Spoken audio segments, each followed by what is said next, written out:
Hi, this is Janet Fitch, and it is noon on Wednesday. So it must be Writing Wednesday, where I answer your writing questions,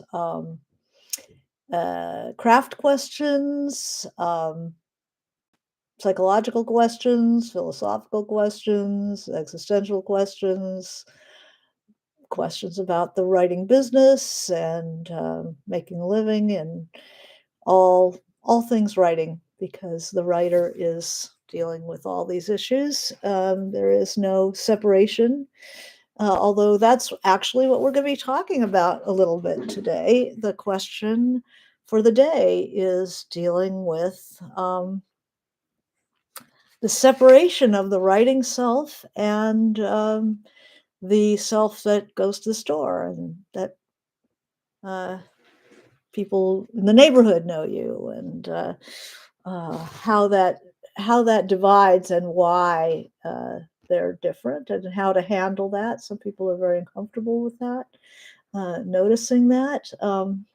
So I think we will just dive in, and please, if you have questions during the Writing Wednesday, go ahead and put them in the chat, and we can talk about them. And if you have questions for me in between times, you can grab me through my website, janetfitchwrites.com. So here's our first question, is from Sarah. So Sarah, if you're here yet, uh, this is your question. Um, so Sarah asks, not sure if you've touched on this in Writing Wednesdays before. Oh, this is yesterday. This is last week's question.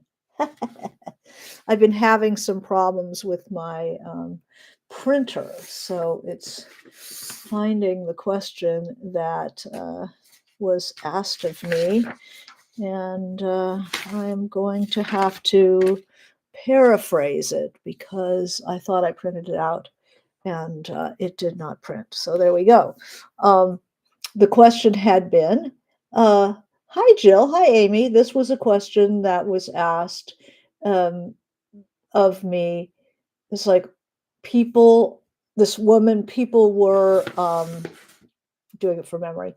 People were always surprised to meet her, and they say and read her, and like colleagues at work and stuff were commenting on how different her writing was from who she was, and she was feeling very strange about that. um, and I thought that was a really good question to address, because it borders on a lot of other issues, psychological issues, and also our awareness of our own writing. Hi, Jill. Hi, Amy. Hi, Gail. Hi, Danny. Good to see you. The divide between the self and the writer self and the everyday self is what I think of it. And people, this woman found it very upsetting that her colleagues and stuff say, there's a disconnect between the person we know and the person that we just read your work. And it's true, your readers will know you differently than the people in your everyday life. In everyday life, you try, many of us try to be, especially the more socialized you are, the more there is a divergence between the everyday self and the writer self. Um, you know, uh, I remember having this, especially when I was still had school age kid, that people would read my stuff and go, I can't, you're so different than you are on the page. And because in life, so much of life is about getting along with people, of not getting into it with people, um, learning not to wear your heart on your sleeve, learning not to engage with everything that happens around you. I can say that for me, the divergence began in earnest when I was a newspaper editor in a small town, and I had to be able to get along with all kinds of people. For the first time in my life, I was dealing with people very, very different from me. This was a ranching town, and it had a huge spread of kinds of people. Uh, everything from the hippies in the hills to the working ranchers to the people who, lived in a small town in a very gossipy kind of situation. People who lived out on the land and didn't want to have interaction with anybody. Um, Very religious people from, several different faiths, types of Christian faith. um, very different economic outlook, very, just the most diverse community when you really think of it. And I, as the newspaper lady, I had to deal with all of these people on good terms. Not always, but I did my best. And it was the first time in my life that I stopped sharing my personal opinions about everything that crossed my path. I mean, I was a very, very um, opinionated, outspoken, having to, have my say about every darn thing. And it was a growing up process to learn to kick back, let people be who they are, deal with them and, the commonalities, the things we're trying to achieve together, um, cover their news. This was their town, not my town. I mean, I lived there, but there were people who lived there for generations. I'm the new person. I mean, evidently, actually, they used to hire people for this little newspaper for editors who came from out of town because they just didn't know all of the tripwires. Other people who lived there were, they didn't want anything to do with running that paper because they knew everything and they knew how fraught everything was going to be, whereas I had no idea. But I learned not to put my heart on my sleeve anymore, because I needed to get along with everybody. And the more you, it's part of a growing up process too, learning to socialize, learning to make nice, Um, and then when I had school age child, you are interacting with parents, you're interacting with families of the kids that your kid is going to be friends with. And, you don't necessarily express everything that crosses your brain pan. So readers, when you sit down to the page, you are writing what you really think. And sometimes you don't even know what you think until you are writing those scenes. And it's like, wow, that's what I really think. When I don't even know what I think until I'm writing. I think that's something fairly common with writers. We That's why we write. We don't know what we think until we're writing it, and then it's like, oh yeah, I really do believe that. In life, I am far more helpful, friendly, get along. Not always I'm not always opining, if the occasion doesn't call for it and nobody asked for it, and trying to get along with people and trying to encourage people and trying to, look on the bright side and blah, blah, blah. If you read my work, you see what I'm like on the inside. I'm on the dark side. I'm dramatic. I'm highly opinionated. I care a lot about certain things and have done a lot of f- thinking through moral issues and the philosophy and spirituality and things that I don't generally bring to a social encounter. So your readers know you differently. And in some ways, your readers know you better than the people you see every day because they know the interior self.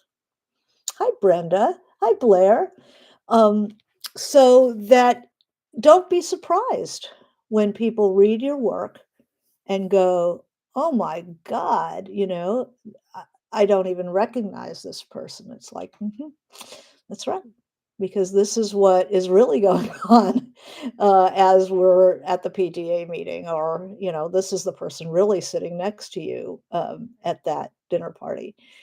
You're not necessarily going to be, exposing that. And also, when you're writing, you are really thinking more deeply about things. It's not, I'm presented with a situation and boom, I've got an opinion. I know what everybody should do, blah, blah, blah, blah, blah. In writing, you're presented with a situation and you start pulling it apart. One of the difficulties with novelists, when people want you to be on their side and reduce your thoughts to, headlines, in a social media post. It's very difficult for writers, often, to do that because life is more subtle than that, and we want to turn things around and really think about it and acknowledge our paradoxes, that we do, believe this and also this. And in writing is where we get to handle that material and put the different sides of ourselves into play against one another and really see what we think. You know, if it's um, for instance, things that most editors, people who make movies and stuff, they don't want to. Oh, let's just take this part out and simplify, blah, blah, blah, But as writers, it's like, no, the process of working out what really is true, you've got to press on the different parts of yourself and then see them interact. And then you can see what you really think. Does that person die or not? Um, I remember trying to decide whether in one book I have a murder and in White Oleander, and trying to decide whether the character goes to prison. Um, and I decided yes, that you do the deed, and you do. People do go to prison. People, bad things do happen to people. I do believe it. I am not walking through a field of daisies, even if I try to look on the bright side in my real life. I don't have to do that. In my fiction, I have to say what it is I really think and really see. Um, and I do think, like almost all of my books and most of my writing, people do triumph over their situation. They do triumph over adversity, but they have to fight for it. Nobody gets it handed to them. I recoil when I read things that, you know, somebody doesn't just like. I remember reading Ian McEwan's Saturday, and the guy is in the alley, and the thugs are beset this doctor and his son, and the doctor talks his way out of a good thrashing. And I'm like, no, that's not the world that I know. The world that I know, that doctor is going to get kicked to shit. And the fact that he's brilliant and a doctor will make no difference to those thugs. Not like, oh, but I treated your mother back at, it's like bullshit. I have a very strong bullshit detector. And in real life, I keep it on the down low. If somebody's feeding me a bunch of crap, I'm like, oh, I'm not the one who's likely to get in their face and go, that's just crap.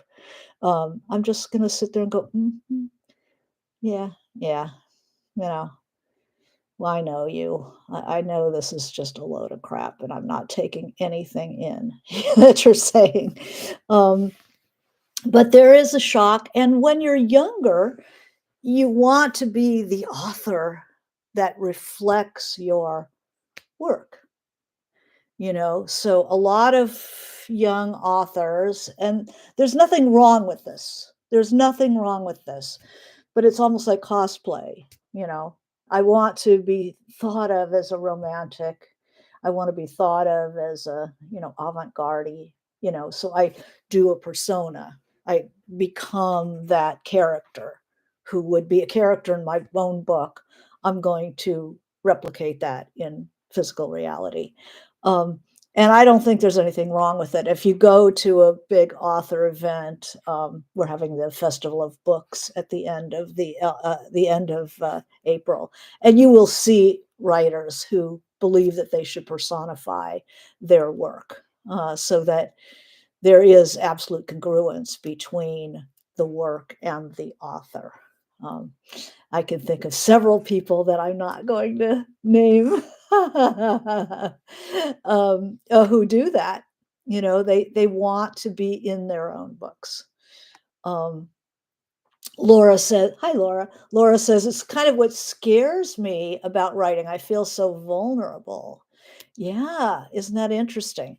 Um, I I think that's why this woman uh, um, had the problem. It's the people like me who are the go along to get along kind of people in life who shock the people on the page more. Um, there's a line from a Dylan song, I might look like Robert Frost, but I feel just like Jesse James, you know? That's more my that's more my thing. I remember uh, going to New York when White Oleander sold my first novel, um, about a foster kid, and I went into the publisher and they started talking to me who I am and blah blah blah. The marketing people are there, publicity people are there, the publisher is there, editors, and and afterwards I felt like I'd really disappointed them because I'm not a foster kid. I had 2 parents, who were both quite present, and, I had not I'd lived in the same house my whole not my whole life, but most of my life, and my mother was still living there 60 years. So the instability of Astrid's life was certainly nothing I had ever experienced. Um, that was more of a kind of a channeling. Um, but I felt that I'd really disappointed the publisher, and I get back, from it, and I'm talking to my agent, and he said, "Well, what happened?" He wasn't there, and so I was telling how they were quizzing me and how disappointing I felt that I was because I'm a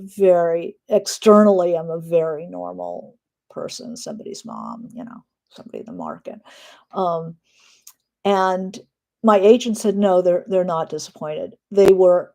The questions they were asking were really, "Are you the character in the book?" With the idea that if you are the character in the book, then you've just told your story. So what else are you going to write? Whereas if it was pure fiction, well, nothing's pure fiction. But if it's this was a fictional work, um, then there are other books that a person with that kind of imagination can produce. And actually, it was better that I wasn't Astrid, that it was, I'm not relying on the fact that it's a personal story. There were elements that were personal, for sure. But the discordance comes, I think, from a naivete of people, especially, people who aren't used to reading a lot of fiction. The idea, the expansiveness of the imagination, and the quality of imagination isn't something that you display in your everyday life. And I don't believe that you should feel bad if look like Robert Frost but feel like Jesse James. I think that's going to be the case for many, many people. So this is my lint. I don't know your name.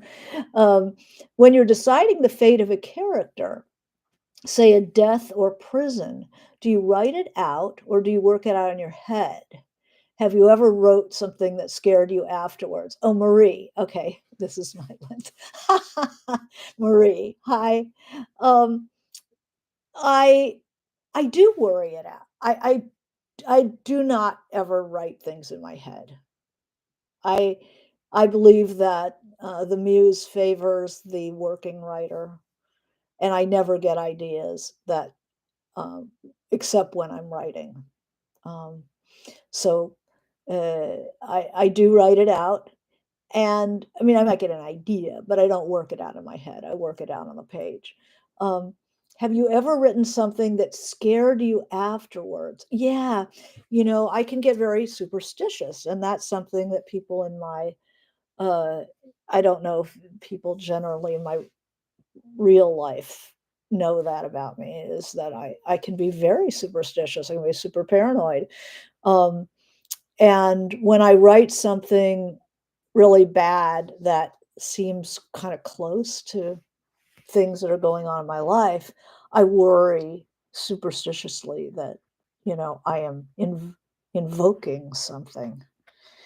Um, yeah, so it definitely scares me sometimes, the things I write. But I have to write what, uh, either you give yourself permission to write what you write and think what you think on the page, even if you're revealing parts of yourself that people don't see, you know? If I'm really kind of a I could at times in my life, I have been very, kind of a bit of a revenge kind of a person, nursing wounds and thinking very ill of certain people. And it's like revenge is a dish best served cold. It's like, and it's something that I did not like about myself. It was something that I had my therapy. I feel like I've done a lot of work with Qigong, which is about storing energy in other people by doing good things for people, and I have a great belief in that. I have a great belief in contributing positively to the world. So I really had to confront my vengeance side. But in fiction, I can give that to a character and they can kill their boyfriend or whatever, have their revenge. I mean, Ingrid in White Oleander is nothing but that. um, so what's nice about writing, and I'm not a big writing as therapy person. That's not. I'm trying to create art. I'm not interested in I just go to the therapist to deal with the outer world, but the inner world, you have to have freedom to write what you're going to write, what really feels true to you, and it's safer than walking around like that. um, I'm not very confrontational in real life. I've come to value um, community and not having to be right all the time and just letting people unwind their thing as they go. And if somebody does something that it feels like an affront to me, I don't feel like I have to pay them back. I feel like, yeah, yeah, okay, they're kind of a cruddy person and they're stuck being a cruddy person, and that's their being them is their own is my revenge, is that they are who they are and they have to live like with that. um, but I can do it in my work, and then people are surprised. Oh my god, um, you're a lot darker than I thought. Well, yes and no. Yes and no. My work is.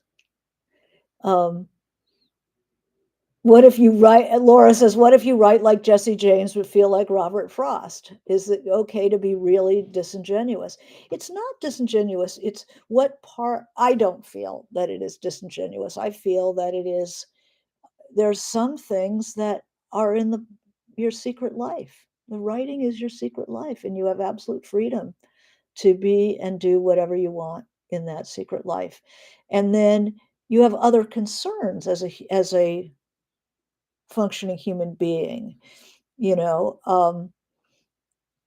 Maybe you are Jesse James in your inner life, but in your outer life, you also value order. You also value harmony. You also value, um, having a quiet life for your family. You also want to be supportive of friends. You're not, to say that you feel like Jesse James inside, even though people think you're Robert Frost, you're both. But the Jesse James part is maybe a side of yourself that you're not going to express in outer life, because it is harmful to your mental health and the mental health of people around you. And maybe you don't, I mean, the shrinks would say act out. You don't necessarily have to share that with the world. Um, if you want to build if you want to build a community around yourself, if you want to help people, if you want to be seen as somebody people can turn to in a tough time, um, you don't exhibit all of your own craziness. Why would you? um, so Steve DeGroot, hi Steve, I've gotten over offending people in my work. It took a while, but I jettisoned the fear. Yeah. So the work can offend anybody and everybody. And I'm sure it always does. Someone is going to be offended. It's like not everybody likes chocolate, you know? So if you're going to be chocolate on the page and a really rich, slightly bitter, chocolate, there are going to be people who are not going to like it. If you find nobody dislikes what you do, nobody is also going to be crazy about it. It's going to stimulate no strong reaction. So if you know, are afraid to evoke a strong reaction in your books, then it's not going to affect people. It's muted, and it's okay to be muted in real life. You know, not everybody wants to be the drama queen. I'm here. Um, I don't want to be that, but you want to make an impact on the page. You know, there is a movie I've told you about, the Eye Has to Travel, the Deanna Vreeland movie. Oh, it's a fabulous movie, but she's a character. See the difference between being a character, like we all know people. She's such a character. you know, do you want to be a character like that? Some people do. They like to be the character. They want to walk into a room and everybody knows that's so and so. Oh, what a character.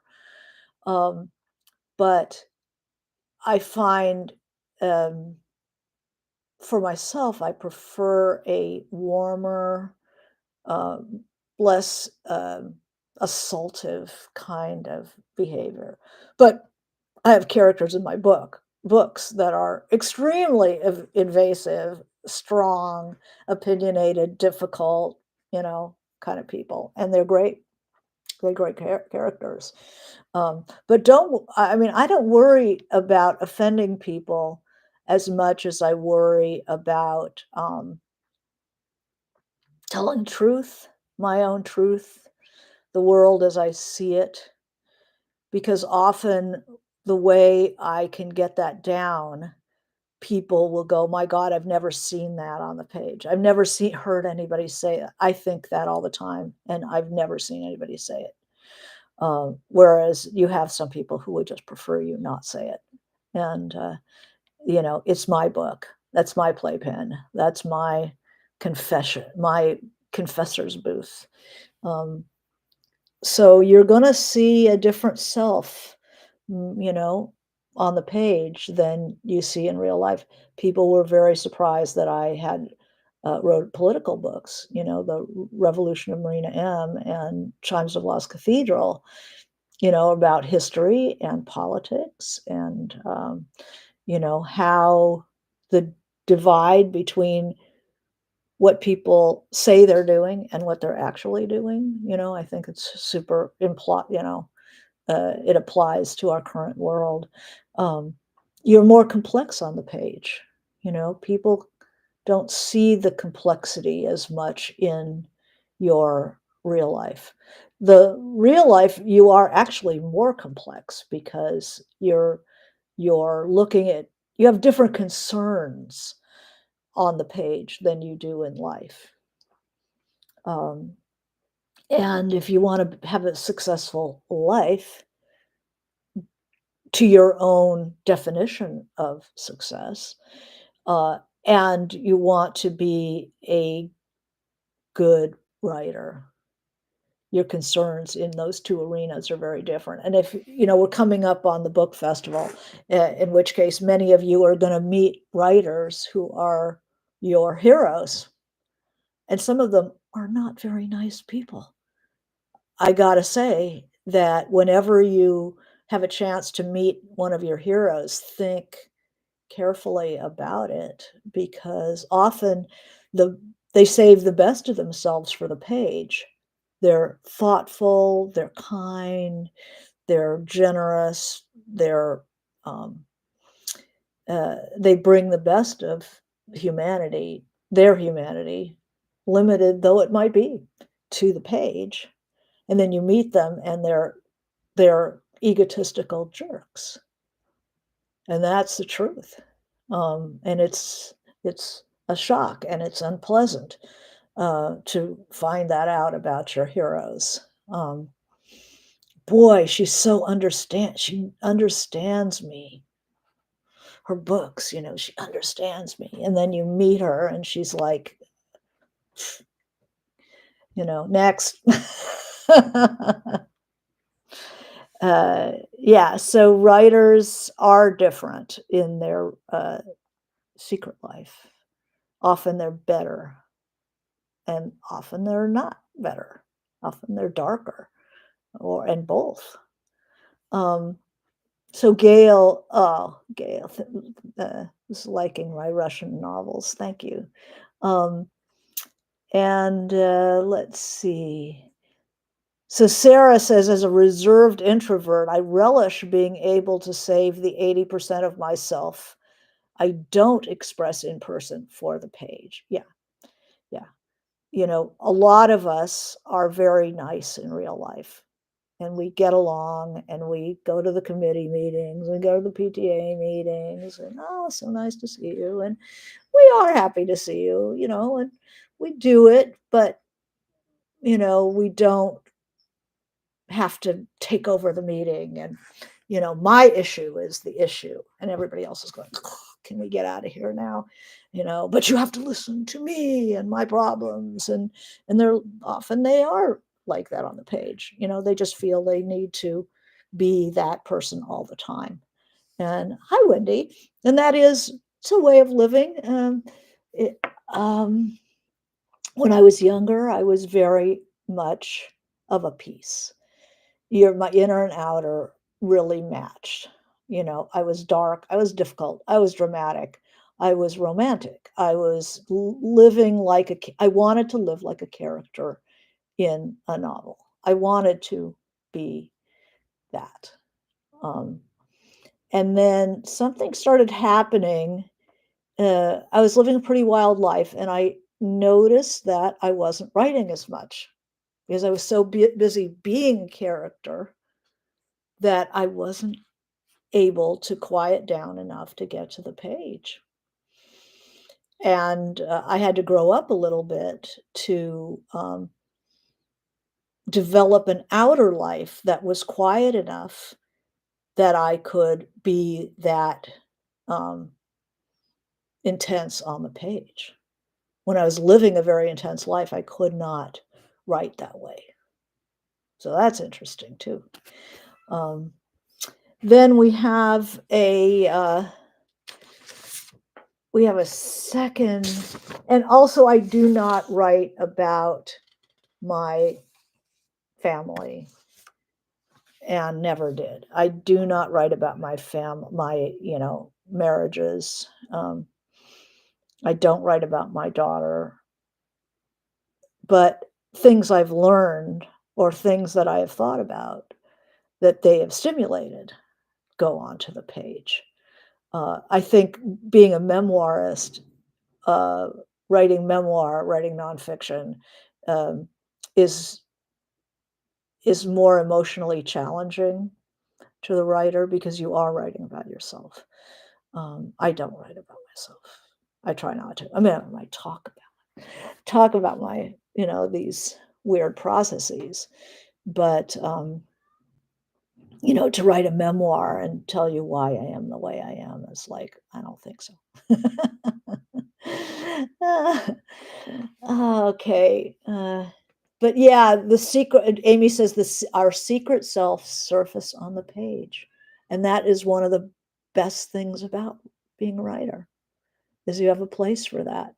All the things that you learned in therapy not to do because your characters have not had therapy. And this is who you would be if you were all this side of yourself.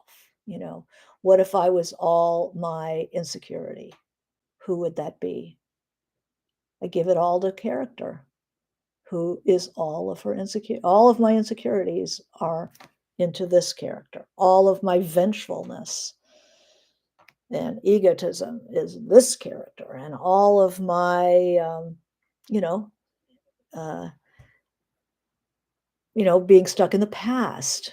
I can give that to that character, and then I can let them fight it out because that's what they're doing in the psyche, right? It's very freeing and very validating, and it's not therapy. It isn't therapy. It is something else. It's expression. uh, we therapize our regular lives, but expression and honesty and exploration is what's going on the page. Okay, well, we have another question by Brenda. So, Brenda, you're here, and I have your question from last night. So good. Thank you for sending. Please send me your questions. It's much more fun when I have your questions when you've sent them to me through my email or you've put them in the chat here. So Brenda has an interesting question. I'm interviewing an author at a local bookstore tonight. Yeah. And curious what the best and worst questions you've ever been asked at an event like that. What question do you hope an interviewer might ask? Um, I did a tremendous amount of touring and interviewing when White Oleander came out. Um, and the questions were different in America than they were internationally. The questions in America tended to be the same questions over and over and over again. Were you a foster kid? You know, um, what do you think of this? What do you think of, where did that book come from? Um, is a question every single person asks. Um, Especially when you go to a TV station and they haven't read the book, and they'll always ask you where did it come from. It's just like, well, yeah, where does a river come from? You know, many different tributaries lead to the river of that ends up being the book. Many things come into it, and they come in even as you're writing it. It's like, oh yeah, all these different concerns come together into a book. Um, I think that best question the worst question is, were you in foster care? The identification of the writer with the work. I think those are terrible questions. The terrible questions are the ones where the lazy ones, ones where the and I used to get this a lot, is where the person asks a short question which requires pages and pages and pages of answer. And it's a lack of research that they didn't see what was already said. So they just ask something that would take you so long to really dig in and say, give them an honest answer. Writers love a question that's never been asked before. When I was in touring White Oleander, um, I did a series of interviews, and it was Italy, and it was like one journalist after another, after another, after another, like 15 in a row. And the questions were really different. I had never somebody asked, was Marilyn Monroe's story, the blonde girl in Hollywood, goes into foster care and blah, blah. Did the Marilyn Monroe story affect you at all? And it was just like, it had never occurred to me that I had been affected by Marilyn's story, but of course I had. I knew that story very well, and of course it had. It's part of the story of Hollywood. It's part of the story of my city. So of course it had affected me. Um, I think the best questions often are thematic. If you can identify the themes of the book, rather than asking, how did this happen? How did you think of this? You might think, did this come from a short story? Did you start with, um, you know, did you write it in chronological order or did you move around? You can ask about, I think that if the book is a departure from the last thing the person wrote, and hopefully it is, you say, you can certainly talk about how does that fit together, the person who wrote that first book and the person who wrote this book. You know, do they do the works speak to each other or they show a different side of the person's thought process or worldview? Has your worldview changed in the last 10 years or 5 years is a really good question. Um,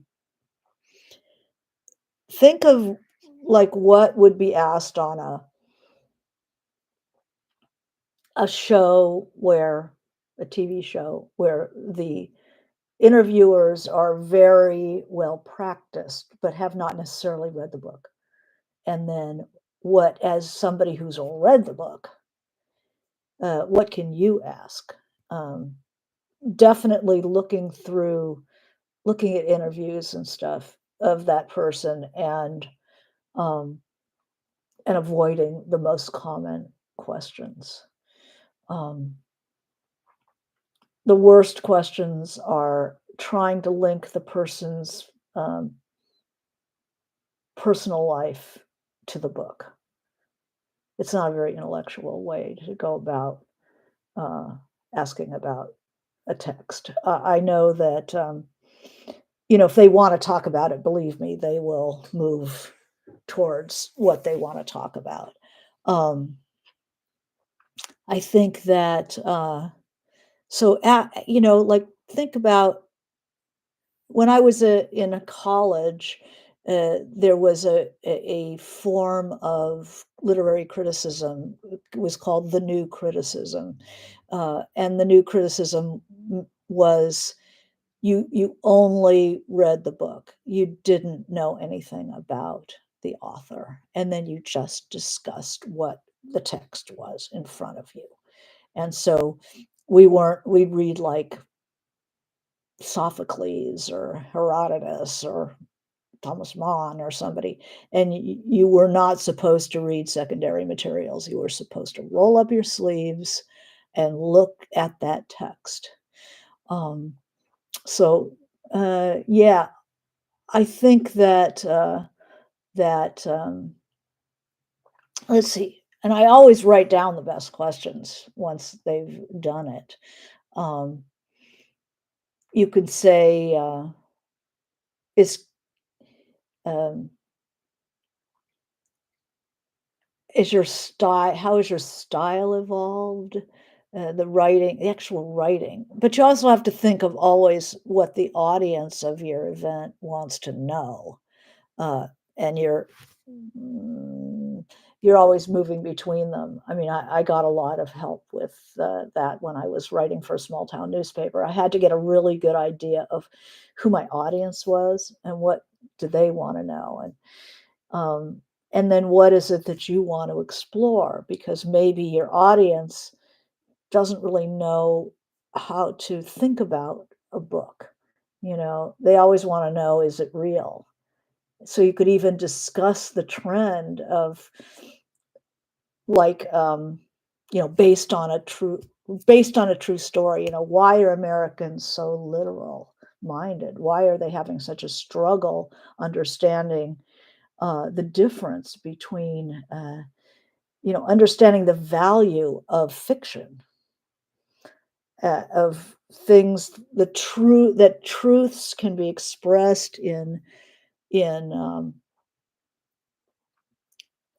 an imaginary world in a way that you can't really, explore as interestingly in a direct way. That there are things you can get to in fiction, um, that this addiction to true story, that fiction can be truer than life, as we were just talking about the persona of the writer, um, in real life and th the self that's expressed on the page.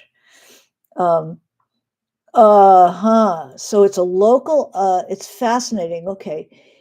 International questions were so varied and more interesting than in the US, yeah, because journalists in foreign countries are trained as journalists, whereas journalists in America are often they take these classes in communication, so they're really spokesmodels. They're more personalities than they are journalists. So the questions are pretty lazy.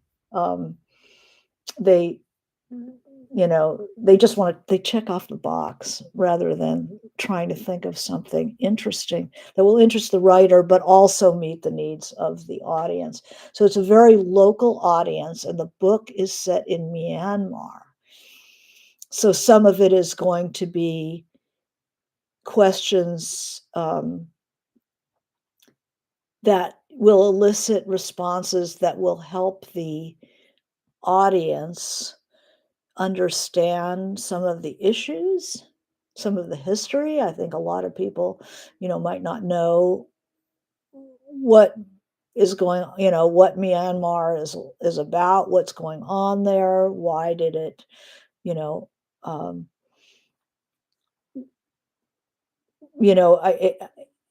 if this is a personal story, if this is a political story, if it avoided the political story, if there is subtext about the politics of it's a very closed dictatorship, and it's a theocracy, and a um, uh, it's a country in which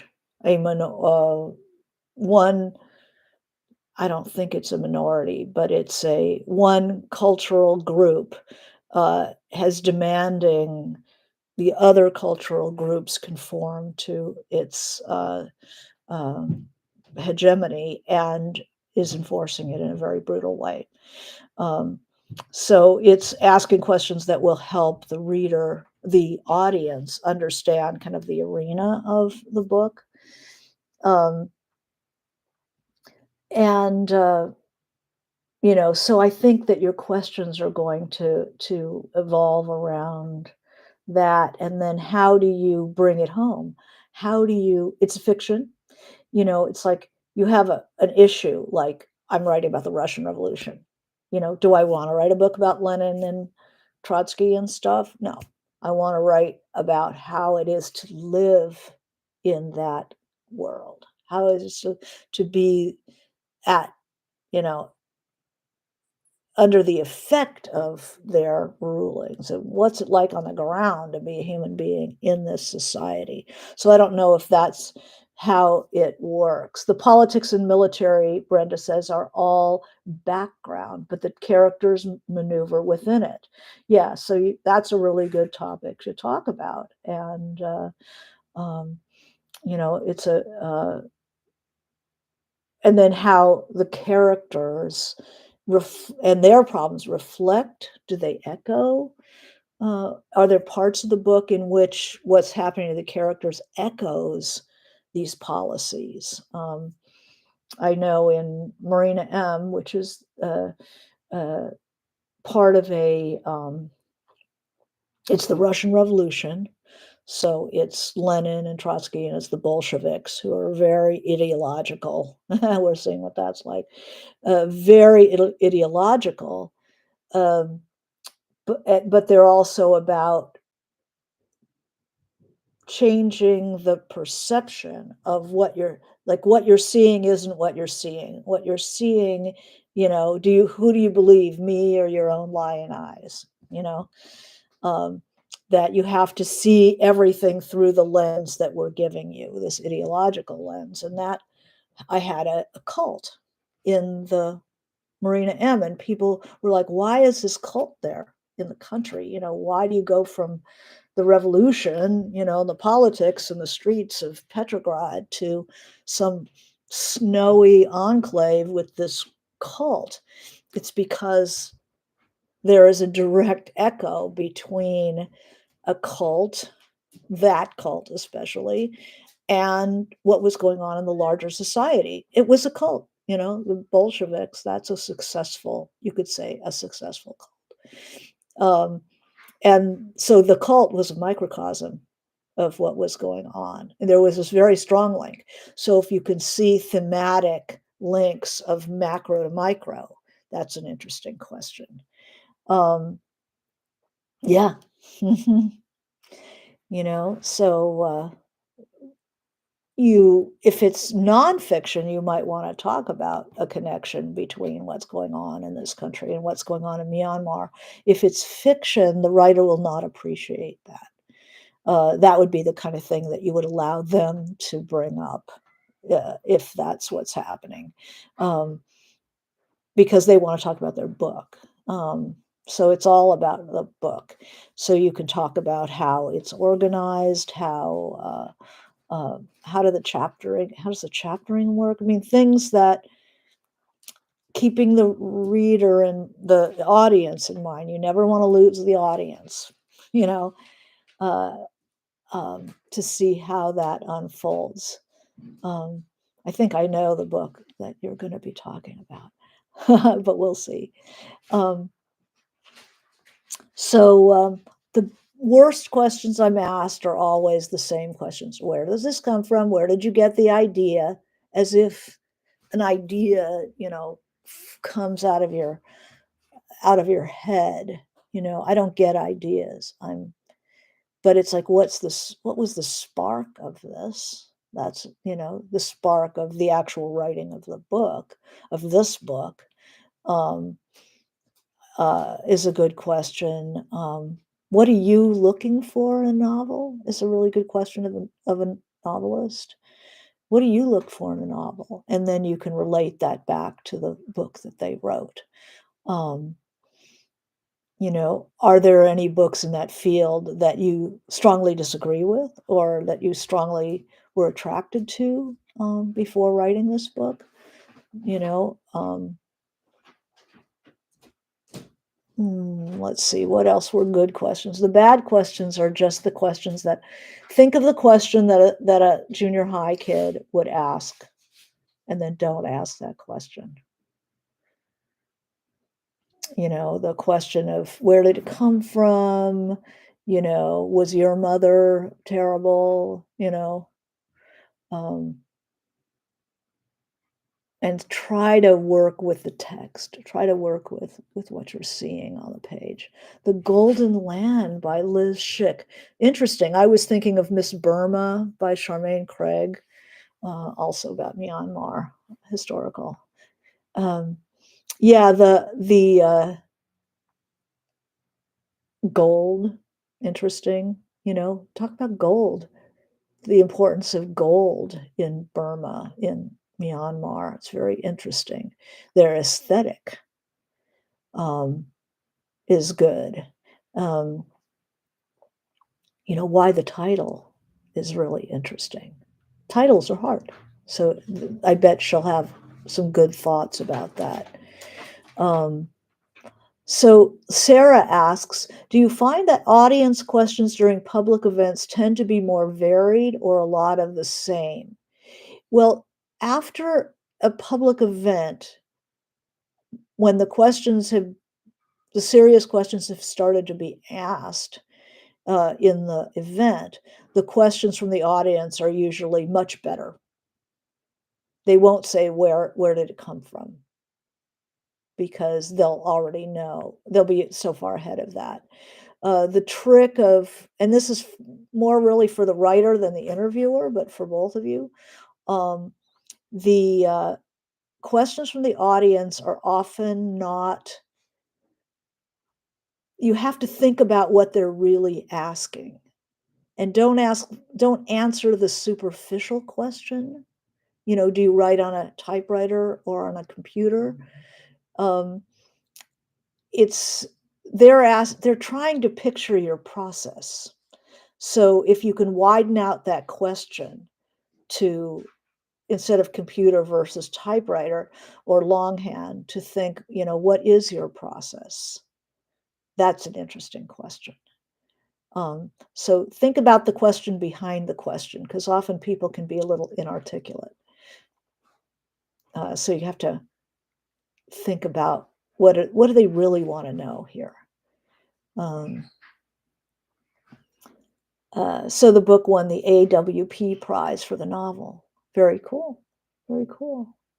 Um, so anyway, I hope that you know not to, don't bend yourself backwards trying to be a character that would match your work, but just know that there is going to be some divergence between you as an everyday human being and your secret life on the page, and it's not a shameful or hypocritical thing.